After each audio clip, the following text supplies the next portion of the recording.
Génesis 2, los dioses del Valle del Indo de Corrado Malanga. Introducción. En el artículo anterior con el título Génesis tomábamos en consideración, como el panteón de los alienígenos, el bestiario que nos han descrito durante centenares de sesiones de hipnosis regresivas que hicimos a nuestros abducidos, era prácticamente calcado a la descripción de los dioses, tanto del panteón hebraico como del egipcio. La cábala hebrea como representación del universo, se adapta totalmente a la descripción de nuestros abducidos y no se nos escapó el hecho de que este panteón derivase de una cultura prehebrea, o sea, egipcia y babilónica. Antes de seguir en este paréntesis lejano en el tiempo, debemos detenernos una vez más en algunas cuestiones. La primera está relacionada con el falso monoteísmo hebraico israelita. Los hebreos, de hecho, no son un pueblo monoteísta, sino monólatra. Es decir, de todos los dioses que tienen, reconocen solo a uno de ellos como superior a los demás y adoran a aquel que es el fundador, según las tradiciones de su pueblo, Israel, un verdadero ejemplo de Estado-Iglesia, como el Vaticano o como el Tíbet por ejemplo, donde como Iglesia-Estado, se entiende aquel Estado, en el cual, el jefe del gobierno es la divinidad fundadora. De algún modo, también el antiguo Egipto era la representación de un Estado-Iglesia, donde la casta de los sacerdotes era en realidad aquella, a la cual, de hecho, era entregado el poder y donde el faraón era una manifestación de Dios en la tierra, un poco como el Papa o el Dalai Lama hoy. Por ejemplo, cuando la figura de Moisés, figura, como hemos dicho, en realidad ligada al faraón monoteísta Tutmosis III, encuentra a Dios en el desierto, este se le presenta así: yo soy el Dios de Abraham. ¿Quieres que sea también el tuyo? Tutmosis, el hijo de Tut, acepta, y desde aquel momento, el Dios JHWH será aquel elegido entre todos los demás. Ya habíamos señalado cómo los hebreos se habían efectivamente apropiado el panteón de los dioses egipcios, donde JHWH parece actuar, usurpando, ADN. El papel del dios de la primera generación, es decir del no nacido, o sea, Amón, mientras que la figura de Jesús es reconocida como Ra, el dios del sol. Aunque los egipcios de hecho, habían robado esos dioses a la cultura babilónica, hay que remarcar también, que si por un lado es verdad que retrocediendo en el tiempo los recuerdos y las leyendas se van difuminando, también tenemos que decir que, como en el juego del teléfono descompuesto, a medida que se llega a la fuente del mito, este se vincula más con la realidad que describe. Por lo tanto, si volvemos atrás en el tiempo, necesariamente debemos reemplazar a Jesús con Cristo, o sea, Krishna. Pero, ¿quién es en realidad Krishna? ¿Y, en qué modo está relacionado con la descripción del panteón de las deidades diablos alienígenas, que hemos construido en el trabajo anterior, llamado Génesis? El retorno a las raíces. En el trabajo anterior, Génesis, nos referíamos a los simbolismos ligados a la creación, así como nos los describían los abducidos, o sea, partiendo desde la conciencia que creaba a dos creadores y así sucesivamente. Pudimos demostrar con facilidad, cómo todo estaba perfectamente descrito en la cábala hebrea. Corona, inteligencia, sabiduría, conocimiento, fuerza, amor, belleza, esplendor, eternidad, fundamento, reino. Conciencia, segundo creador, primer creador, ánima del segundo creador, Adán Catmon, HP, hombre con ánima, alienígena incorpóreo, alienígena corpóreo, hombre sin ánima, Golem. En ese momento estuvimos listos para dar otro paso atrás, a la búsqueda de los dioses del Valle del Indo, o sea, de los alienígenas descritos por los habitantes de este planeta, desde hace más de 12.000 años. En el mito está todo escrito, por lo tanto, Siguiendo el mito y sus leyendas descubriremos una increíble superposición de puntos de vista que va más allá de cualquier espacio y cualquier tiempo, para demostrar, una vez más, por si hubiera dudas, que el mito está dentro del hombre porque no existe pasado, presente, ni futuro, sino que todo sucede ahora y por tanto, el mito representa la descripción de la realidad atemporal con todas sus deidades y sus leyendas, que eran, son y serán. Lo único que cambia es la interpretación que nuestra mente tiende a hacer, debido a los diferentes condicionamientos que figuran en cada uno de nosotros. El mito de Oannes, el hombre pez. Lo que nos puso en el camino de regreso hacia los orígenes, fue la figura de una divinidad antropomorfa con forma de pez, propia de las civilizaciones africanas y babilónicas, cuyo mito, obviamente, se ha reciclado hasta nuestros días. Tal divinidad había atraído nuestra atención porque durante la descripción del bestiario alienígena, por parte de nuestros abducidos, alienígenas, además a menudo antropomorfos, asistíamos a descripciones de serpientes, anfibios, insectos, volátiles, mamíferos, pero extrañamente faltaba un personaje, que en cambio deberíamos haber esperado, el pez. Faltaba el alienígena pez. Tal vez faltaba el dios pez. Incluso en la reconstrucción ficticia de los alienígenas de Star Trek, la afortunada serie televisiva que trata de los americanos a la conquista del espacio, existían las entidades peces, los galamitas. Pero, curiosamente, estas entidades no salieron en nuestros trabajos con la hipnosis regresiva. Decía que se llamaba Oannes. Según la mitología de Oriente, vino desde el mar Eritreo y era un animal dotado de raciocinio, todo su cuerpo era como el de un pez, debajo de la cabeza de pez había otra cabeza, tenía pies humanos añadidos a una cola de pez. También su voz y su lenguaje eran humanos y articulados. Oannes permaneció entre los hombres, sin comer, les enseñó las letras, las ciencias, las artes y las artes técnicas, incluida la agricultura, ya que eran todavía muy primitivos.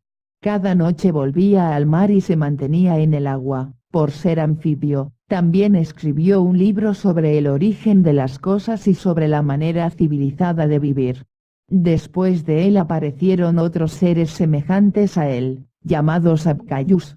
Sobre el nombre Oannes se hicieron muchas hipótesis, lo relacionaban con el dios marino Ea, Eacán igual Ea el pez, o incluso con Joannes, Juan el Bautista, o Joanas, Jonás. ¿Quién o qué fue realmente el misterioso ser? Una criatura fantástica y legendaria, a la que atribuir la súbita evolución de la sociedad humana, o como afirman muchos investigadores de ovnis, un visitante del espacio en una misión en la Tierra. A esta última idea se suma el erudito alemán Ulrich Opatka, al cual no le cuesta ver en el cuerpo de pez el recuerdo deformado de un traje espacial anfibio. Oannes, dice Opatka, es un nombre que en el idioma antiguo sirio significa el extranjero. El primero a hablar de Oannes es el patriarca bíblico Enoch, raptado hacia el cielo por un viento impetuoso y llevado a una gran casa de cristal, en presencia de los hijos de los santos, los Osannes u Osannini, u Osannes SNDT. Así es como se describe aquel extraordinario encuentro antediluviano, en la versión etíope del libro de Enoch, siglo II a.C. Sus trajes eran blancos y sus rostros transparentes como el cristal, escribe Enoch. Ellos me dijeron que el universo está habitado y lleno de planetas, vigilados por ángeles, llamados los vigilantes, y me mostraron capitanes y jefes de las órdenes de las estrellas. Me indicaron a 200 ángeles que tienen autoridad sobre las estrellas y sobre los servicios del cielo, volando con sus alas, van alrededor de los planetas. A partir de los misteriosos hijos de los santos, Enoch se entera de que el espacio está controlado por dos tipos de ángeles. Los primeros son criaturas típicas bíblicas, seres de luz superiores al hombre por naturaleza y sabiduría, en contacto directo con el Todopoderoso, se llaman querubines. Serafines y osaneses, su tarea es proporcionar mensajes secuestrando a la gente en el cielo, o como se indica en una versión eslava del libro, penetrando en el dormitorio. Los segundos, llamados vigilantes, son una raza caída que el libro de Enoch define una vez eran santos, puros espíritus, que vivían en la vida eterna, que se contaminaron con la sangre de las mujeres, padres de una estirpe de gigantes, seres pervertidos, llamados espíritus malignos, exterminados por el diluvio. También en América, los maya adoraban un ser anfibio que llamaban Oana, que significa el que reside en el agua. Los filisteos adoraban una criatura anfibia llamada Dagón, u Odacón, que se representaba, junto con su compañera Atargatis, con cola de pez y cuerpo humano. Dagón pertenece a la misma raíz lingüística de Dogón, nombre de una tribu del Malí que adora a Nomo, un ser superior con el cuerpo de pez, propiciador de toda su cultura, que venía de las nubes, en el interior de un huevo ardiente. Por último, en Rodas encontramos los telquines, divinidades anfibias dotadas de poderes mágicos, que Zeus desterró de la isla porque osaron cambiar el clima. Los Dogón poseen conocimientos astronómicos especiales, conocen bien la estrella Sirio y también la existencia de su doble, Sirio B, que no es visible a simple vista. Parece que tal conocimiento fue dado a los Dogón por estas extrañas criaturas que enseñaron a los hombres a vivir y a cultivar sus campos de una manera más racional. Sirio A y B, en las fotos, tal como los Dogón las dibujaron. Además, en el texto titulado El enigma de los Dogón, Colin Wilson dice que otro antiguo cronista, Abideno, un discípulo de Aristóteles, habla de los reyes de los sumerios y menciona otro semidemonio muy parecido a Oannes, que llegó por segunda vez desde el mar. Él menciona también a 4 personajes que proyectaban 2 sombras, se refería, presumiblemente, a los mitad hombres y mitad peces que vinieron del mar. Por último, Apolodoro de Alten escribe que en la época del rey caldeo Amennón, apareció Musarus Oannes, el Anedotus, emergiendo de las aguas del Golfo Pérsico y seguidamente, un cuarto Anedotus salió del mar y era mitad hombre y mitad pez. Y durante el reino del rey Eguedoresco apareció otro hombre pez de nombre Odacón. Apolodoro define a Oannes, el Anedotus, que, según Wilson, quiere decir el repelente. ADN.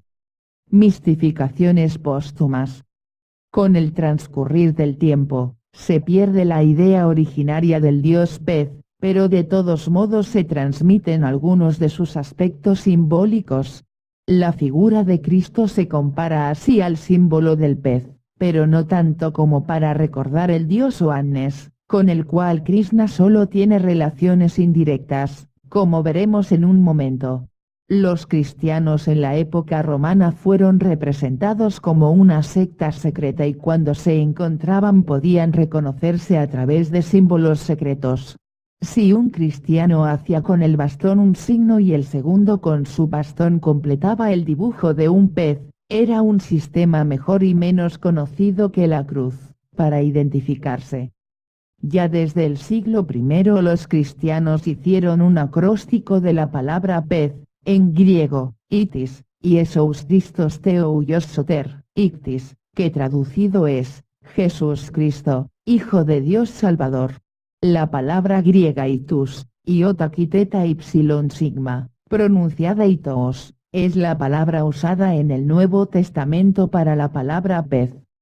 Y finalmente encontramos similitudes con el mito de Oannes y el uso de la tiara para los altos prelados del Vaticano, donde este extraño sombrero deriva ciertamente del mito de Oannes el dios pez. Pero, ¿quién lo hubiera dicho? Pongamos las cosas en su sitio. El mito del hombre pez existía y existe todavía, en forma de idea también en los libros y en las novelas de ciencia ficción y por lo tanto, tenía que tener una explicación también en el panteón de los dioses antiguos, más allá de Babilonia, donde está el Valle del Indo. Y bien, el pez aparece también en la iconografía sagrada de los avatares de Vishnu, donde la divinidad es representada como si emergiera desde la boca de un pez y siendo un pez él mismo. En la leyenda se interpreta como el salvador del mundo en un diluvio que vendrá. Empezamos con esta idea, para tratar de colocar a Vishnu en nuestro mosaico y bestiario alienígena. Y fue fácil. René Guénon, en un artículo del 2003, traducido al español por Anna Polino, sobre el simbolismo del pez, y en particular del pulpo y del delfín, especialmente en la tradición védica y helénica y sus relaciones simbólicas con el cristianismo, dice. Y, en primer lugar, acerca de los orígenes prehistóricos de este símbolo, estamos dispuestos a reconocerle un origen nórdico, tal vez incluso hiperbóreo. Charbonneau señala su presencia en la Alemania del Norte y en Escandinavia y creemos que en esas regiones, es probable que estén más cerca del punto de partida, en comparación con Asia Central, donde fue llevado, sin duda, por la gran clasificación actual, surgida directamente de la tradición primordial que iba a dar lugar a las doctrinas de la India y Persia. De hecho, existen en los Vedas y en el Avesta, diversos textos que afirman muy explícitamente el origen de la tradición hiperbórea e incluso, muestran las principales etapas de su descenso hacia el sur. Parece que los recuerdos análogos del lado oeste, se conservaron en las tradiciones celtas que sin duda, son difíciles de reconstruir solo con los datos fragmentarios que han perdurado. Hay que señalar además, que algunos animales acuáticos, generalmente juegan un papel, sobre todo en el simbolismo de los pueblos del norte. Citaremos como ejemplo solamente el pulpo, difundido especialmente entre los escandinavos y celtas, presentes también en la Grecia arcaica como uno de los motivos principales de la ornamentación micénica. Otra circunstancia que confirma nuestras consideraciones, es que en la India la manifestación en forma de peces, Matsya Avatara, se considera como la primera de todas las manifestaciones de Vishnu, que se encuentra en el comienzo mismo del ciclo actual y por lo tanto, en relación inmediata con el punto de partida de la tradición primordial. No debe ser olvidado que Vishnu representa el principio divino, considerado especialmente en su aspecto de conservador del mundo. Este papel es similar al de Salvador, o más bien, este último es un caso particular de ello. En realidad, Vishnu aparece como un Salvador en algunas de sus manifestaciones, que corresponden a las fases críticas de la historia de nuestro mundo, por lo que puede interpretarse como prefiguración de Cristo, sin contar el último evento, el Kalkinavatara, el que está sobre un caballo blanco y que tendrá lugar al final de este ciclo, que se describe en las Puranas, en términos rigurosamente idénticos a los del Apocalipsis. No hace falta quedarse ahora con esta extraordinaria coincidencia en su exactitud, pero volviendo al pez, observamos que la idea de Salvador está de igual modo, explícitamente vinculada a su simbolismo cristiano, porque la última letra griega del ictis se interpreta como la primera letra de Sotero. En esto, sin duda, no hay nada sorprendente cuando se trata de Cristo, pero, no obstante existen emblemas que aluden directamente a otros de sus atributos, que no expresan formalmente este papel de Salvador. Al final del Manvantara que precede al nuestro, Vishnu, bajo la forma de pez, se aparece a Satyavrata que con el nombre de Vaivaswata, será el Manu o legislador del ciclo actual. Él anuncia que el mundo será destruido por las aguas y ordena construir el arca, en la cual tendrán que encontrar refugio las semillas del mundo futuro. Luego, nuevamente bajo la misma apariencia, él mismo guía el arca sobre las aguas durante el cataclismo. Hay en el Matsya Avatara otro aspecto que debe atraer especialmente nuestra atención. después del cataclismo o más bien, al comienzo de este Manvantara, él lleva a los hombres los Vedas, lo que debe entenderse según el sentido etimológico de la palabra, que deriva de la raíz vid, saber, como la ciencia por excelencia, o el conocimiento sagrado en su integridad, según el significado etimológico de esta palabra, que deriva de la raíz vid, saber, por eso es la ciencia por excelencia. Hay aquí una de las más agudas alusiones a la revelación primitiva. Se dice que los Vedas subsisten perpetuamente, siendo ellos mismos anteriores a todos los demás mundos, pero de alguna manera, son ocultados o encerrados durante los cataclismos cósmicos que separan los diferentes ciclos y es por eso, que en cada ciclo deben manifestarse de nuevo. La afirmación de la perpetuidad de los Vedas está, por otra parte, relacionada directamente con la teoría de la cosmología del sonido primordial, entre las cualidades sensibles, como la cualidad del éter, acá con acento circunflejo sa, que es el primero de los elementos, y en el fondo de esta misma teoría no hay otra cosa que aquella descripción de la creación desde el verbo. El sonido primordial es aquella palabra divina, desde la cual, según el primer capítulo del Génesis hebreo, han sido creadas todas las cosas. Por esto decimos que los sabios de las primeras épocas han escuchado los Vedas, la revelación, siendo obra del verbo, como la creación misma, es propiamente una audición para quien la recibe. El término que la describe es surti, que significa literalmente lo que es escuchado. Durante el cataclismo que separa este Manvantara del anterior, los Vedas estaban encerrados, retirados en la cáscara, Sankha, que es uno de los principales atributos de Vishnu. Por lo tanto, la cáscara se considera como algo que contiene el sonido primordial y eterno, Aksara, o sea, el monosílabo Om, que es por excelencia, el nombre del verbo y al mismo tiempo, por sus tres elementos, Aum, la esencia del triple Veda.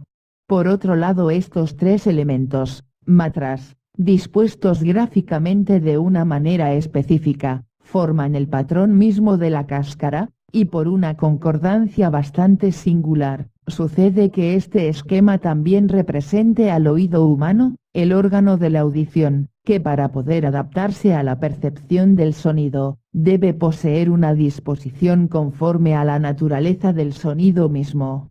Todo eso toca visiblemente algunos de los más profundos misterios de la cosmología.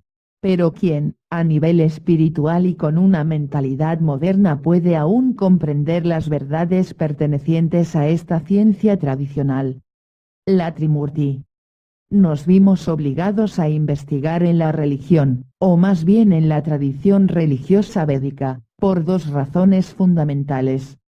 En primer lugar, era la más antigua a nuestra disposición y segundo, porque acercándonos más a la fuente, podemos encontrar datos menos manipulados por la historia y por los historiadores. Además encontramos que en la India se tiene la idea de que la creación del mundo está en las manos de la Trimurti, que corresponde a la Santísima Trinidad del cristianismo.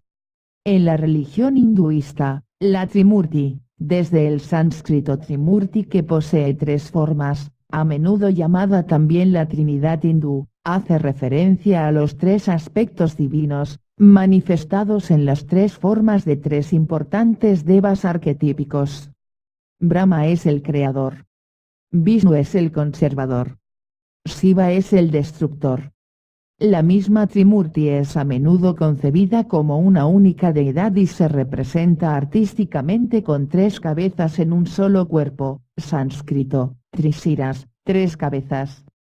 De acuerdo con la creencia en la Trimurti, estas figuras divinas son simplemente aspectos diferentes que reconducen al mismo y único Dios, llamado también Vara o Saguna Brahman, con aspecto similar a la Trinidad de la religión cristiana, o a las triadas de muchas divinidades indoeuropeas, Odino, Thor y Freya, Júpiter, Neptuno y Plutón, etc. De modo que, si investigamos más los tres aspectos de la Trimurti, nos encontramos frente a la posibilidad de caer en un error de interpretación. Es cierto que la Trimurti se compone de 3 entes, pero también es cierto que no tiene nada a que ver con las 3 figuras del catolicismo actual, que son, el Padre, el Hijo y el Espíritu Santo, que en cambio, son los 3 aspectos relacionados con ánima, mente y espíritu, reunidos en el cuerpo, cual tabernáculo de la Santísima Trinidad. La Trimurti, sin embargo, tiene que ver con la triple manifestación de la creación, en la que Brahman es la consciencia, la corona del árbol de la vida de la Cábala, Vishnu es el primer creador, o sea, la sabiduría según la Cábala y finalmente, Shiva es el segundo creador, o sea, la inteligencia. Pero Brahma es otra cosa. Si de hecho tratamos de comparar Brahma, Vishnu y Shiva, con las 3 figuras derivadas de la descripción de ánima en la hipnosis profunda, encontramos increíbles confirmaciones. Pero vayamos por orden. Brahma. En la religión hinduista, Brahma o Brahma, sánscrito, Brahm, es uno de los aspectos de Dios y la primera persona de la Trimurti, llamada también la Trinidad hindú compuesta por Brahma, Vishnu y Shiva, dentro de la cual se lo conoce como el Creador. Brahma no debe ser confundido con Brahman, ya que este último representa el aspecto de la inmutabilidad, de lo infinito, de la inmanencia y de la realidad trascendente, el origen divino de todos los seres. Brahma es su agente, así como lo son otras divinidades personificadas, es un aspecto de Vara, el Brahman con atributos fundamentalmente ego-conscientes. Brahma es el primer ser creado al comienzo de cada ciclo cósmico, o kalpa, es la primera manifestación de Brahman y por lo tanto, es considerado el arquitecto del universo, padre de todos los seres. Las representaciones de Brahma muestran varios elementos, cada uno de ellos tiene su propio valor y su propio significado. Tradicionalmente se representa como una figura con 4 cabezas, 4 caras, 4 brazos y también 4 piernas, en la que cada cabeza recita uno de los 4 Vedas. En las 4 manos sostiene un vaso con agua, utilizado para crear la vida, o sea, el símbolo de la mente. Un rosario usado para contar el paso del tiempo, el símbolo del espíritu. El texto de los Vedas, es el símbolo y la descripción del ánima. Una flor de loto de la vida eterna, el árbol de la vida, el simbolismo del Atma, símbolo del cuerpo. El agua es el arquetipo de la mente, no olvidemos que en el ejercicio de simulación mental, llamado Simbad, que hemos propuesto en otros artículos, la mente está relacionada a menudo con el agua, es una de sus formas, y el color que el sujeto le atribuye en el Simbad es aquel del agua. En cambio, el paso del tiempo, está marcado por el aspecto espiritual, que en el Simbad tiene como color el del fuego, mientras que el ánima es la representación en todas las culturas, de la atemporalidad y de la emoción y por lo tanto, para Jung y para los hombres primitivos reside en el corazón. Brahma, siendo el principio supremo del cosmos, reside en el corazón, centro vital del hombre, en particular el ventrículo más pequeño. Es el órgano que representa simbólicamente la unidad integral, incluyendo el cuerpo físico, el campo de las energías y el espíritu divino.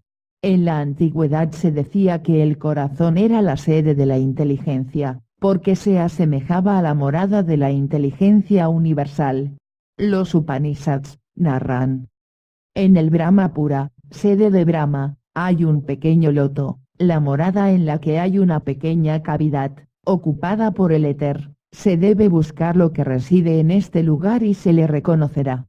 Este principio, que está en el corazón, es más pequeño que un grano de arroz, más pequeño que un grano de cebada, más pequeño que un grano de mostaza, más pequeño que un grano de mijo, más pequeño que un germen encerrado en un grano de mijo. Este principio que está en el corazón, es aún más grande que la tierra, más grande que la atmósfera, más grande que el cielo, más grande que todos estos mundos juntos. En nuestros trabajos anteriores, hemos descrito ese punto con el término iluminador, un punto sede de la consciencia, o sea, de Brahman. La flor de loto original de 3 pétalos, para los egipcios, para los orientales y para los pueblos nórdicos, con la variante del símbolo del triskel, representa el árbol de la vida, donde la flor es el cuerpo que contiene 3 cosas, ánima, mente y espíritu. Brahman. Brahman contiene los 4 aspectos de Brahma y serían el cuerpo, la mente, el ánima y el espíritu, o mejor dicho, en palabras de los alquimistas europeos, la tierra, el agua, el aire y el fuego. Por lo tanto, Brahma es el conjunto de la manifestación, o sea el cuerpo, la mente, el ánima y el espíritu, y es la primera cosa creada por Brahman. Brahman, después de haber creado los prerequisitos para crear al resto, crea sus 2 primeras criaturas, que llamamos los 2 creadores, Vishnu y Shiva. Y aquí nos encontramos con las primeras sorpresas. Vishnu. Este es el primer creador, al que llamamos por ese nombre. Vishnu es considerado como una divinidad omnicomprensiva, con varios aspectos. Se conoce, tanto como Purusa, Maha con diéresis Purusa o Parama con diéresis Ma, el ánima suprema, como sé sino totalidad, en la que se encuentran todas las ánimas. Representa también Bhagavat, bajo el término de Bha con acento circunflejo Ga, que significa la gloria divina. Vishnu se encarna, con el tiempo, en 10 de sus manifestaciones que se enumeran a continuación. Los 10 avatares de Vishnu, o Dasavatara, son en orden cronológico. Matsya, el pez. Karma, la tortuga. Vara con acento circunflejo A, el jabalí. Narasimha, el hombre león, Nara igual hombre, Sima igual león. Vamana, el enano. Parasurama, Rama con el hacha, o el habitante de la selva. Rama, Sri Ramachandra, el príncipe del reino de Ayodhya. Krishna, que significa oscuro o negro. Balarama o Buda. Kalki, eternidad, o tiempo, o el destructor del mal, que la tradición hindú espera al final del Kali Yuga, la era contemporánea. Y aquí tenemos la primera sorpresa. El buen Vishnu crea y es el primero que se encarna en el pez. Entonces al que hemos indicado como el hombre primigenio, HP, el que en la cábala hebrea es Adán Kadmon, también es un pez, o Annes. Podríamos preguntarnos aquí, ¿por qué precisamente un pez? Porque el símbolo del pez está relacionado con 2 aspectos importantes de nuestro pasado, uno del todo real y otro ideal y simbólico. El primer aspecto real está relacionado con la evolución. De hecho, los peces han dado origen a los anfibios y desde ellos nacieron las aves, las serpientes y los mamíferos. En este sentido, la primera creación debe necesariamente encarnarse y manifestarse en un pez. De acuerdo con la teoría de la evolución, de hecho, parece que se podría suponer que si en un planeta no hubiera condiciones para el cambio, los peces no habrían tenido ningún deseo de salir del agua para sobrevivir, y no hubieran dado vida a las especies posteriores. Los peces hubieran evolucionado como tales. Por otra parte, algunos argumentan que la forma humanoide es la más práctica para la existencia y que esta fue la razón por la cual los alienígenas, que se encuentran en este planeta, tienen todos una forma humanoide antropomorfa. Si las condiciones climáticas de un planeta obligasen a los peces a salir del agua, en 1000 millones de años, se transformarían en anfibios. Pero incluso estos, con el tiempo, tendrían también la apariencia humanoide, con 2 piernas, 2 brazos, 2 agujeros en la nariz, 2 ojos e incluso miles de variaciones posibles, como un recordatorio de su pasado Adán. Por lo tanto, el primer hombre, Adán Kadmon, o la primera manifestación y encarnación de Vishnu, no puede ser otro que el hombre pez. Hay una segunda razón, por la cual esta vez idealmente, el hombre primigenio es un pez y tiene algo que ver con el agua. En la leyenda del diluvio universal, de hecho, el primer hombre salva a la humanidad del desastre provocado por él mismo y por lo tanto, es un ser que actúa sobre el mundo de las aguas, que él habita y manipula. El agua, que es su contexto específico, se refiere al elemento primigenio, del cual procede el origen de la vida y el estado informal fluido de la materia caótica primordial. El pez, además, salva del diluvio el primer hombre, Manu, transportándole sobre un arca. Conexiones con la Pistis Sophia. En el artículo anterior, con el título Génesis, descubrimos cómo Adán Cadmon o HP produce una serie de cataclismos, el último de los cuales es el diluvio universal, cronológicamente hablando, sin permitir que el hombre pueda comprender el misterio divino, o más bien, no le deja ser consciente de que él es ánima. Así que HP, o Annes o Vishnu, en su primera encarnación, por un lado quieren destruir a la humanidad, pero por otro lado, no pueden permitirse el lujo de destruir todos los contenedores de ánima. Ellos quieren solo ralentizar, o más bien bloquear, el proceso de adquisición del conocimiento que el hombre ha iniciado para descubrir su ánima.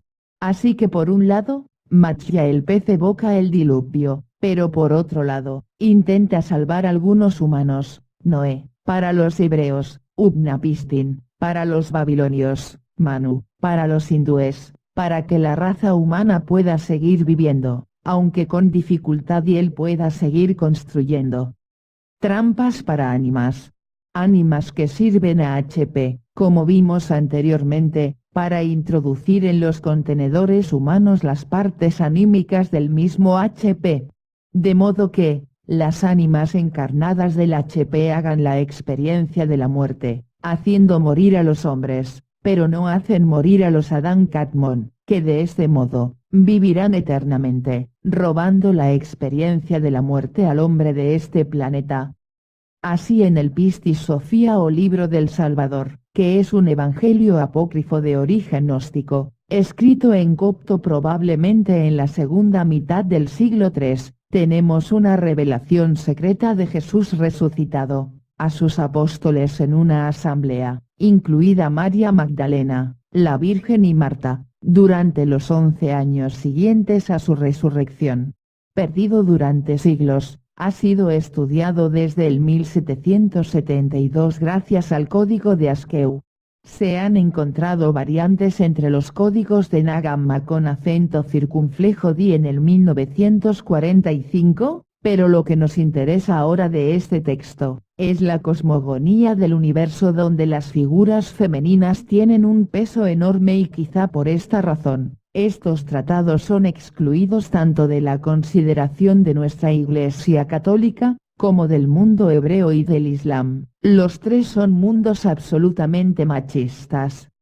En esta obra, las figuras femeninas ocupan un gran espacio, pero es evidente que tales figuras no reencarnan la figura de Eva del paraíso terrestre, de sus hijas o emanaciones.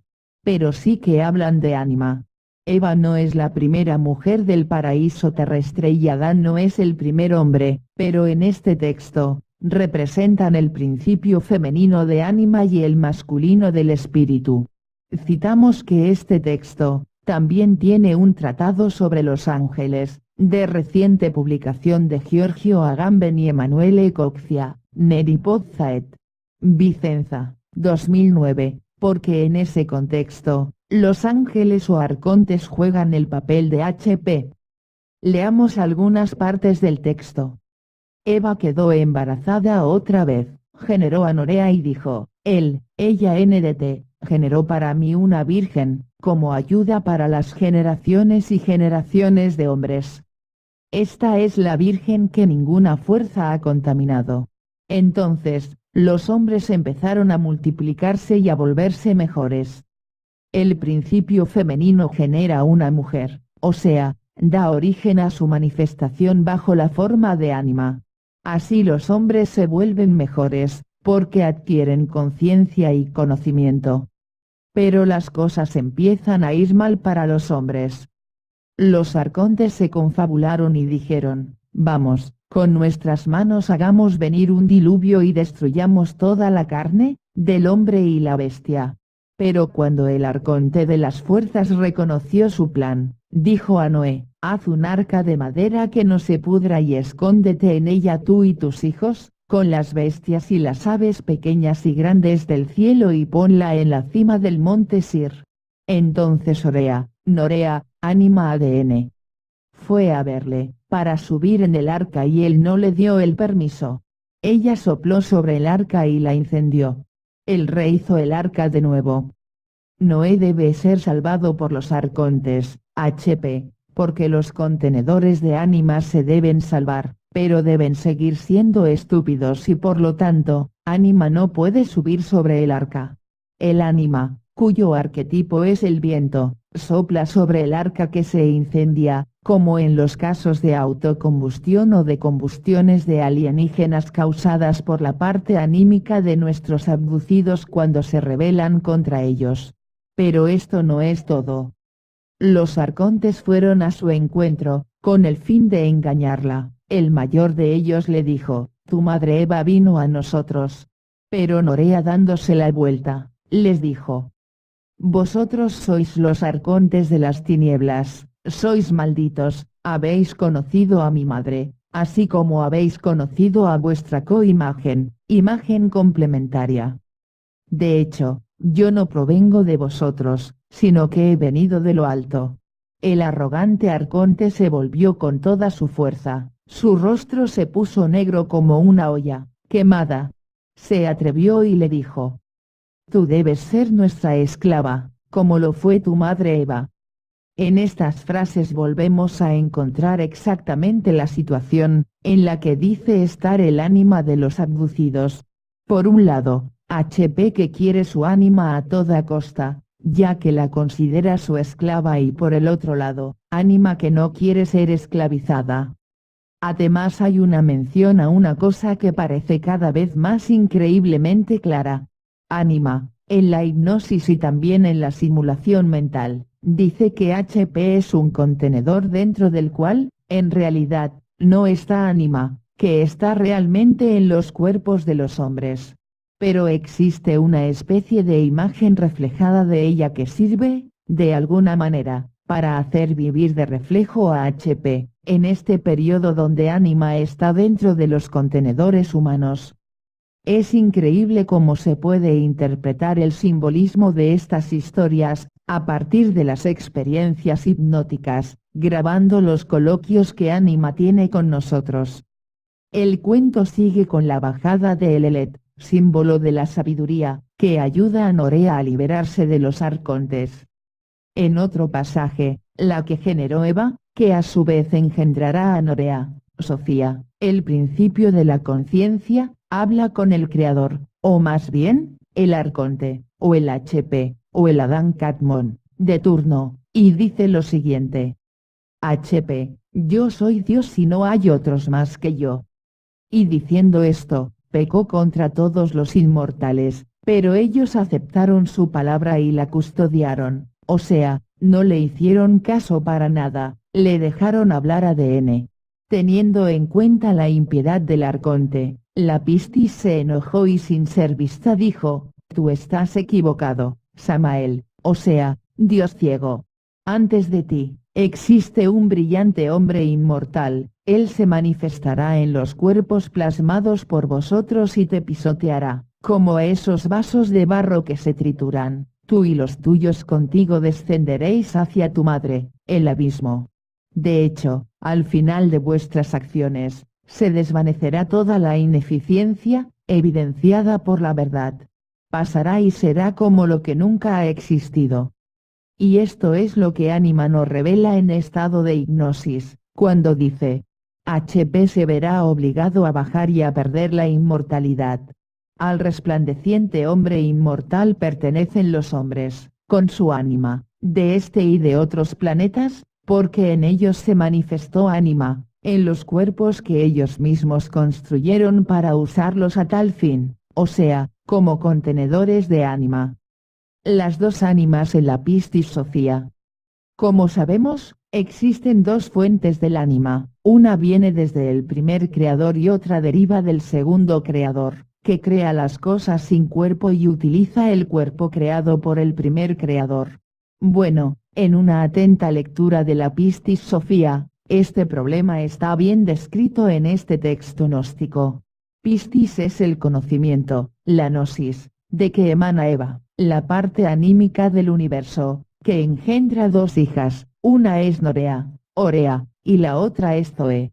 Cuando Norea pide ser instruida por el ángel Elelet, sobre la verdadera naturaleza de los arcontes, se le dice, que son malvados, se le dice que existe una segunda hija de Eva, Zoe, que al igual que Norea, echará a los arcontes y los demandará, o mejor, denunciará su pecado de soberbia. En donde Norea es la parte anímica del primer creador, C1, Zoe representa la parte anímica del segundo creador, C2 que no hizo ciertos tipos de experiencia, y es instruida por Pistis Sophia sobre lo que sucedió. Ella está sentada a su derecha, zona arquetípica de ánima, se refiere al hemisferio derecho del cerebro, donde habita el ánima y el inconsciente de Jung, ADN. Las reencarnaciones de Vishnu. De modo que el hombre pez, la primera encarnación de Vishnu es el HP, el que causó el diluvio universal por miedo a perder el ánima, por miedo a convertirse en hombre mortal entre los hombres, los verdaderos. El avatar siguiente es Kurma, la tortuga, que simboliza la transición entre acuáticos y terrestres. Y de hecho, después de los hombres peces de la mitología, existen sus criaturas, otras encarnaciones indirectas de Vishnu, que serían nuestros alienígenas. En primer lugar, nos encontramos, de hecho, con las razas de anfibios sauroides. La tercera vez, Vishnu aparece como jabalí, libera la tierra en cautiverio del fondo del océano y la consagra, ahora solidificada, para que sirva de apoyo a la existencia animal. Una nueva fase de transición, entre la condición felina y la humana se oculta en el hombre león, resto feroz camuflado con semblanzas de un dios, para destruir a un demonio que se oponía a su culto. El hombre león Narasimha, parece traernos de vuelta al mito del alienígena orange, con las pupilas verticales y la melena roja. El quinto avatar es el enano, Vamana, que descendió a la tierra para quitar al malvado Bali la señoría del mundo, que con 3 pasos simbólicos, devuelve al dominio divino la tierra, la atmósfera y el cielo. Físicamente, podríamos decir que ese tipo de alienígena es, llamado así por nosotros, el cabeza de corazón. En el hinduismo, Parasurama Bhargava es el nombre del sexto avatar de Vishnu, quinto hijo de Jamadagni y Re. Uka, encarnado durante el Treta Yuga, para derrotar a la clase guerrera, Kshatriya, que estaba en el poder. El nombre significa literalmente rama con el hacha, del sánscrito parasu, hacha. Ese objeto parece recordar al nórdico Odín. Rama encarna el ideal del soberano valiente y piadoso, protector del Dharma, la ley divina. Las gestas de Rama y de los personajes del Ramayana, tan queridos al ánima de los hindúes, constituyen uno de los temas más privilegiados de la iconografía popular. Krishna es el siguiente en descender y es el personaje más intrigante del panteón visnuita. El dios es representado con piel negra, como la noche, para simbolizar el hermetismo de lo divino, y ya hemos visto esto ampliamente, comparando la figura del Cristo judío con la del Krishna más auténtico. Sobre el noveno avatar la tradición está en desacuerdo. Una de las variantes más difundidas sostiene que Vishnu haya asumido las semblanzas del Buda, el gran personaje que vivió en el siglo VI a.C. y luego divinizado, que predicó una práctica de vida, dirigida al desapego de los bienes materiales. Kalkin, el último descenso del dios, pertenece aún al futuro, aparecerá como un caballo blanco y destruirá este mundo ya degenerado, para permitir el nacimiento de una nueva era más pura. Rama encarna el ideal. El final. En el mito, como hemos dicho, no solo hay una descripción del pasado y del presente, sino también de futuro y, por lo tanto, tratamos de comprender qué sucederá en el futuro, desde el análisis del mito y comparamos el mito con aquello que nuestros abducidos o mejor dicho, sus partes anímicas, dicen bajo hipnosis. Kalki está relacionado con el mito del caballo, pero esto nos recuerda también en el mundo hebreo al Apocalipsis. Los 4 jinetes del Apocalipsis representan otras tantas desgracias que deben ocurrir en el final de la humanidad. Los caballos son de color blanco, rojo, negro y verde. Es inmediato adivinar que el caballero, en su dualidad, representa nuestro espíritu y el caballo su cuerpo físico. Cada uno de nosotros, en la vida, es contemporáneamente caballo y caballero, y el caballero gobierna su propio caballo, por lo que cada ser humano debe preocuparse de su propio cuerpo físico. Conocer el estado del caballo, saber si sus ansiedades, debilidades, vienen de él o del jinete, requiere mucho discernimiento. En nuestra peregrinación terrenal, se acentúa tan a menudo el contraste de la dualidad del jinete, masculino fuerza-razón, el lado izquierdo del cerebro, femenino dulzura-pasión el lado derecho del cerebro, que perdemos de vista el verdadero objetivo del sendero empezado, gozar del regalo de la vida.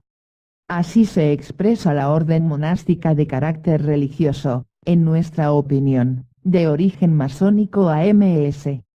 El simbolismo de la figura del caballo es aún más compleja. El caballo es el medio potente que lleva al jinete y el jinete que por su voluntad provoca la desgracia. El caballo es solo su aspecto exterior que determina la potencia y la determinación más allá de la lealtad a su amo. El caballo no es más que un medio con el que llevar a cabo una acción, o es la representación de un evento de la humanidad que acontece con vehemencia. Kalkin, solo sería una manifestación de Vishnu, Zeus o Júpiter el dios con la rueda. Está en la Galia, en Roma, entre los celtas y se simboliza con la rueda. Encontramos que no es difícil reconocer este símbolo como el término chayot de la Torá, donde se dedica un capítulo a los, así llamados, carros celestes, verdaderos vehículos reales, que van desde Saturno a Venus. Son un medio real por el cual los ángeles se mueven en nuestro mundo. El nombre de Kalki se utiliza a menudo como metáfora de la eternidad o del tiempo. El origen del nombre se remonta a la palabra kalka, suciedad, basura, maldad, indicando en este caso destructor del mal. En hindi, Kalki avatar significa avatares del mañana.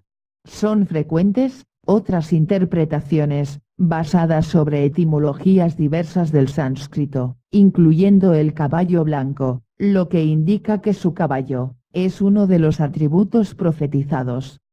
Bikoka, parecidos a Gog y Magog del Apocalipsis 22.78, Ojige y Ojige en la tradición griega, Caco y Muco en la romana.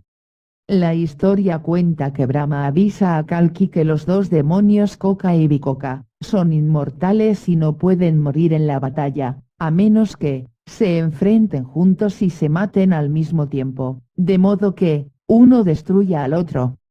Los dos demonios son los representantes también de dos poblaciones de demonios. Así que, el Kali Yuga es la representación simbólica del llamado crepúsculo de los dioses, el momento en que serán derrotados, y estos dioses no pueden ser otros que los alienígenas corpóreos y aquellos incorpóreos, todos ellos destinados a hacer la guerra entre ellos, donde el botín es representado por las ánimas de los hombres. ¿Cómo acaba esa lucha? ¿Quién vence? Obviamente eso no se puede escribir, porque quien vaya a ganar depende de nuestra conciencia, pero en este mito no existe la idea de que la tierra será destruida otra vez y reedificada como las otras 5 veces. De los maya viene la primera e inquietante referencia de estudio que se encuentra también en los textos sagrados de la religión hindú, católica y en antiguas escrituras griegas. Según sus textos y sus escrituras, el hombre fue creado 5 veces y fue destruido 4 veces por cataclismos planetarios. También de acuerdo con el tratado esotérico de Madame Blavatsky, las habitaciones de Tzyan, el hombre fue creado en 5 ocasiones. También en ese caso parece, que bajo hipnosis, la parte anímica de nuestros abducidos, tiende a confirmar este dato. Shiva el Destructor. Ahora debemos centrar nuestra atención sobre el segundo creador, Shiva. Shiva, conocido también como Shiva, Devanagari, y Shiva, es uno de los aspectos de Dios de la religión hindú, así como la tercera persona de la Trimurti, en la que es conocido como el Destructor Creador. Además, Shiva es el supremo aspecto en el Shivaísmo, una de las dos principales religiones monoteístas contemporáneas. La otra es el Vaishnavismo, monoteísmo de Vishnu. Prácticamente, los que adoran a Shiva, adoran al diablo en la religión católica, donde el destructor tiene un significado completamente diferente.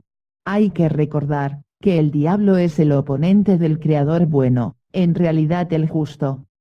ADN, por así decir, del judaísmo. Pero, ¿qué tipo es ese Shiva? Es necesario tener en cuenta la cuestión del emblema Pasupati, señor de las bestias, el diablo de los cristianos, en un sello descubierto a Mohenjo-Daro, una de las mayores ciudades-estado de la civilización del Valle del Indo. Este sugiere que Shiva no sea un dios de raíces indoarias, sino que sus raíces se encuentran en la población del Valle del Indo, población indígena dravidiana o las poblaciones tribales que habitaban el subcontinente. Shiva ocupa una posición elevada, suprema, en el hinduismo, lo que podría indicar que el mismo hinduismo no tiene origen indoeuropeo, sino que es una síntesis de varias influencias indoarias y dravídicas juntas. Nota ADN. Entre las cejas tiene el tercer ojo, el ojo de la sabiduría y de la omnisciencia, capaz de ver más allá del simple evento.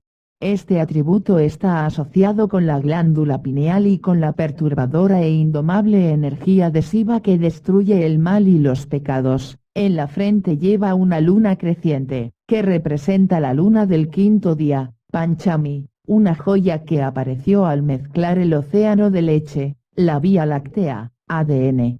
Esa joya se encuentra cerca del tercer ojo y representa el poder de Soma, la ofrenda del sacrificio, para indicar que él posee tanto el poder de procreación, como el de la destrucción. La luna es también símbolo del tiempo, por lo tanto, su crecimiento simboliza el control de Shiva sobre el tiempo. Tradicionalmente, a diferencia de Vishnu, Shiva no tiene avatares reales y adecuados. Eso es debido al hecho de que mientras Vishnu desciende al mundo a través de sus avatares, Shiva se manifiesta en el mundo a través de todas las formas de vida. Sin embargo, varios personajes se consideran manifestaciones y no encarnaciones. Por otra parte parece evidente que Shiva es la representación del segundo creador, el que perdió su ánima y por lo tanto, no tiene cuerpo y no puede encarnarse, sino manifestarse a través de los cuerpos de otros. Shiva tiene un ojo o algo parecido en el centro de la frente y cómo no relacionarlo con el alienígena Horus como la manifestación de Shiva, parte externa de sí, dado que la parte interna convencionalmente la hemos llamado Ra, por las similitudes con los dioses del mundo egipcio. Shiva tiene también como símbolo una luna creciente y al alienígena Horus lo encontramos siempre junto con los militares árabes, que tienen la luna creciente como símbolo y el Om en su traje, como a veces lleva también el alienígena Rinyo, un cuerpo falso pero que contiene un alienígena real sin cuerpo, provenientes del segundo creador. Algunos abducidos han reconocido este símbolo, tanto en ambientes de militares árabes como en el pectoral de los alienígenas rubios, con 6 dedos. El símbolo nos fue descrito como un 3, un 5, invertidos y una coma, por algunos sujetos que no conocen el árabe, ni el hindi. Una vez más, el mundo de las abducciones atrajo, de modo impresionante, el recuerdo de los antiguos dioses de la mitología árabe aria. Shiva es el señor que destruye la división entre el ánima individual, Jivatma, o sea, Ruah para los hebreos, y el ánima suprema, Paramatma, o sea, Nestama, para los hebreos. Esto evidencia como el apelativo de destructor, de ninguna manera debe interpretarse como negativo para los hindúes, ya que la acción destructiva se desarrolla, en realidad contra las fuerzas del mal. Siendo lo contrario para nosotros representa a otro demonio que solo piensa en sus propios asuntos, a expensas nuestras. Shiva, o sea, el segundo creador, el que no tiene cuerpo, que no se encarna, pero se manifiesta a través de expresiones de los demás, las del primer creador, representa el diablo para los católicos, mientras para los hindúes solo representa una de sus dos opciones, en un mundo donde incluso los dioses son duales. Shiva, el tridente y sus nombres. Shiva tiene como símbolo el tridente que es identificado como el símbolo del tiempo. En la lista de los nombres de Shiva, no solo se nota un continuo recordatorio a su magnificencia, sino a la victoria sobre la inmortalidad, al tridente o a la conquista del tiempo. No podemos dejar de señalar también en ese caso, un parecido sutil con el alienígena Horus, que contiene al alienígena Ra, el cual vive en un mundo sin tiempo y que quiere nuestras ánimas, buscando la inmortalidad, y es el que tiene algo en la frente que se asemeja a un tercer ojo. Sadasiva, Shiva el Eterno. Sankara, benigno o de la buena suerte. Paramesvara, Señor Supremo. Mahesvara, Gran Señor. Mahadeva, Gran Dios. Mrityunjaya, vencedor sobre la muerte. Mahabalesvara, Gran Señor de la fuerza. Triambakam, Trinetrisvara o Trinetradari, de 3 ojos. Símbolos de la omnisciencia. Mahakala, Gran Tiempo o conquistador del tiempo. Nilkanta, de garganta azul. Trisuladari, el que tiene el tridente.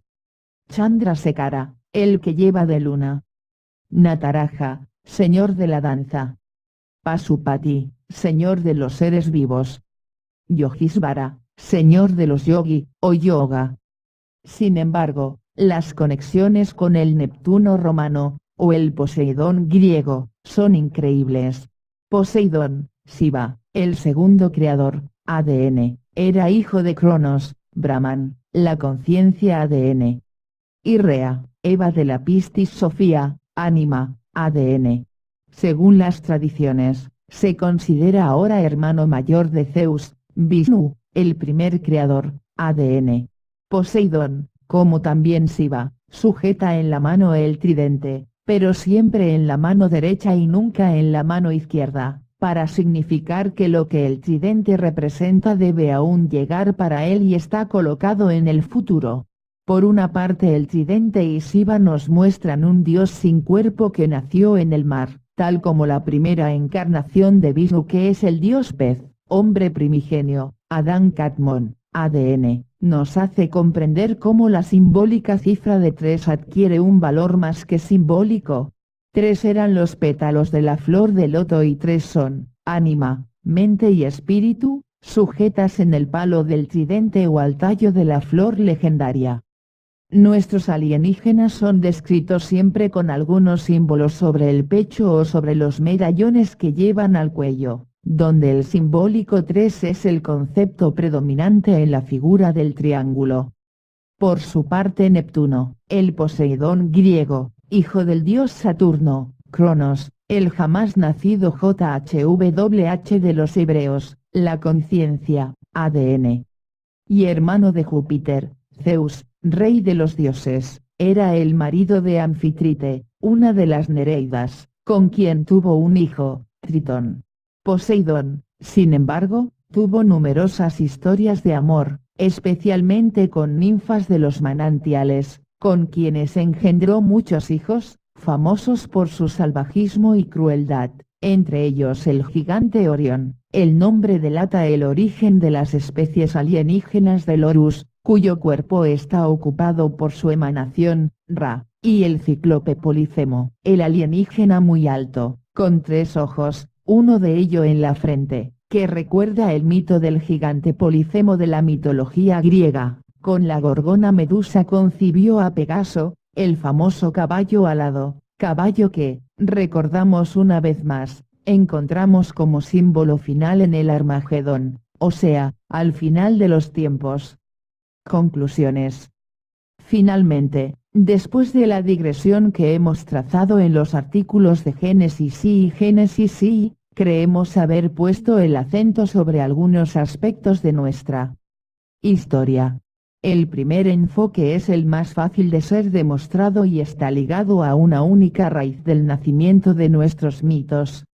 Las consecuencias de este análisis llevan a la conclusión que nuestras civilizaciones actuales son en realidad, el resultado de la caída de muchas otras civilizaciones, antes de llegar a civilizaciones antediluvianas, de las cuales queda el rastro en las leyendas y en el mito, que sin embargo, cada uno de nosotros, lleva vinculado a su y aunque no está escrito en ningún libro, está constantemente presente dentro de nosotros y se muestra a través de nuestra creatividad, nuestro deseo de escribir novelas, de hacer películas, de inventar historias. Tales historias no son, en absoluto, inventadas ni son el fruto de nuestra fantasía, sino que son la herencia de realidades ya sucedidas, que suceden y que sucederán, reinterpretadas al máximo por nuestra mente, que actúa como traductor de los arquetipos del universo. A continuación, debemos hacer una segunda observación que se relaciona con la eficacia de la utilización del mito en la comprensión del mundo que nos rodea. C. G. Jung utilizó el mito como herramienta para la comprensión de los sueños y trató de racionalizar el significado arquetípico de la vida moderna, en base a la idea de que todo estuviese, de alguna manera, ya escrito, regido por normas exactas, precisamente los arquetipos. Por esta razón Jung, para explicar el comportamiento social moderno, empezaba con el análisis de los mitos. Hoy hemos hecho lo contrario. Comenzamos desde el presente y de los coloquios con la parte anímica más profunda de nosotros.